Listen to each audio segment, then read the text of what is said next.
Hello বন্ধুরা, welcome back to my channel are the RD lifestyle blog. তো আজ একটা নতুন ভিডিও নিয়ে চলে আসলাম। তোমরা আমার ভিডিও এত ভালোবাসা দিচ্ছ, তার জন্য আমার ভীষণ ভিডিও করতে ভালো লাগছে। তো ভিডিও নিয়ে চলে আসলাম, তোমরা দেখতে থাকো। ভিডিওটি ভালো লাগলে অবশ্যই পাশে থেকো আর চ্যানেলটিকে সাবস্ক্রাইব করে বেল আইকনটি অন করে রেখো। তো এখানে দেখো, চিংড়ি মাছ নিয়েছি 200 গ্রাম মতো।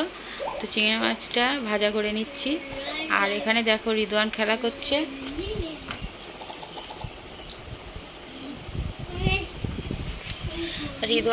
করছে। তো এখানে চিংড়ি মাছটা ভাজা হয়ে গেছে। চিংড়ি মাছ দিয়ে আজকে মিক্স ভেজি সবজি রান্না করা হবে।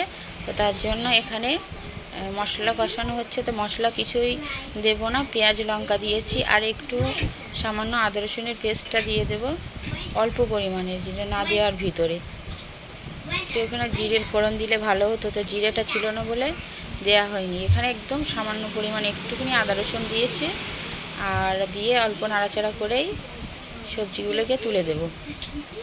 তো তার আগে আমি এখানে লবণ, হলুদ স্বাদ মতো আর এখানে একটু অল্প লঙ্কার গুঁড়ো দিলাম,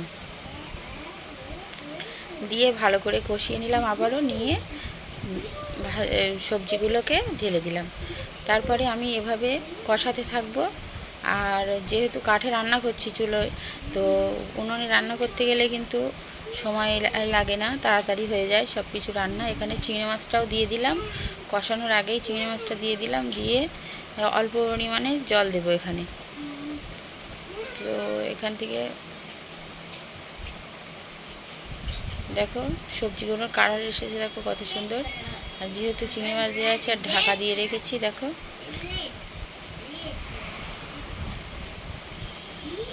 বেশি এখানে কিন্তু জল দেওয়া যাবে না, অল্প অল্প জল দিয়ে কষিয়ে নামিয়ে নেব। তো এখানে ভাজিগুলো মিক্স ভাজি, এখানে আলু দেওয়া নেই। তো যারা ডায়েট করছো তাদের পক্ষে অনেক ভালো,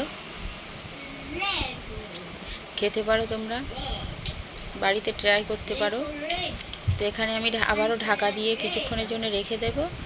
রেখে এখানে আবার নাড়াচাড়া করে জল দিয়ে দেব। দেখো অনেকটাই গলে এসেছে সবজি, তো কাঁচা ভাবটা চলে গেছে।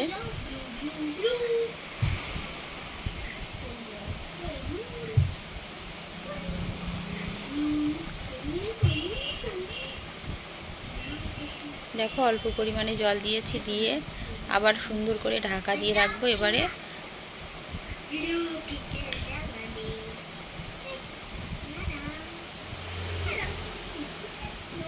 তো আমি ঢাকা দিয়ে রেখে দিচ্ছি। তা দেখো আমার জিরে মরিচ, তারপরে আমার বাড়িতে যে মশলাটা করে রাখি পাউডার, সেটাই আমার বাড়িতে বানানো, এটাই দিয়ে দিলাম। দেওয়ার পরে আমি অল্প কিছুদিন জাল করার পরেই দেখলাম আমার হয়ে গেছে তরকারিটা। এখানে আমি তরকারিটা নামিয়ে নেব। তরকারিটার কালার কত সুন্দর এসেছে সেটা তো তোমরা দেখেই বুঝতে পারছো। আর খেতেও সত্যিকারে খুব সুন্দর হয়েছিল। মিক্স ভাজি তোমরা এভাবে বানিয়ে দেখতে পারো।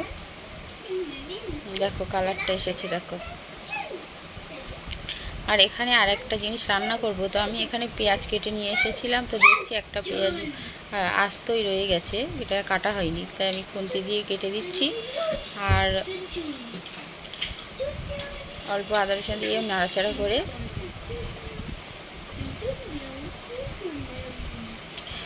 যেহেতু কাঠে রান্না করি, তো চুলায় অনেক তাড়াতাড়ি হয়ে যায় রান্না, তো দেরি করা যায় না একদমই। তো এখানে রিদওয়ান বক বক করেই যাচ্ছে।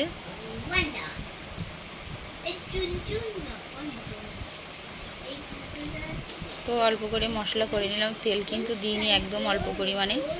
আর এখানে কুমড়োটা দিয়ে দিলাম, কুমড়োটা খুব সুন্দর করে কষিয়ে নেব, কষিয়ে অল্প ঝোল দিয়ে নামিয়ে নেব। তো দেখো অল্প ঝোল দিয়ে কষাবো ভালো করে।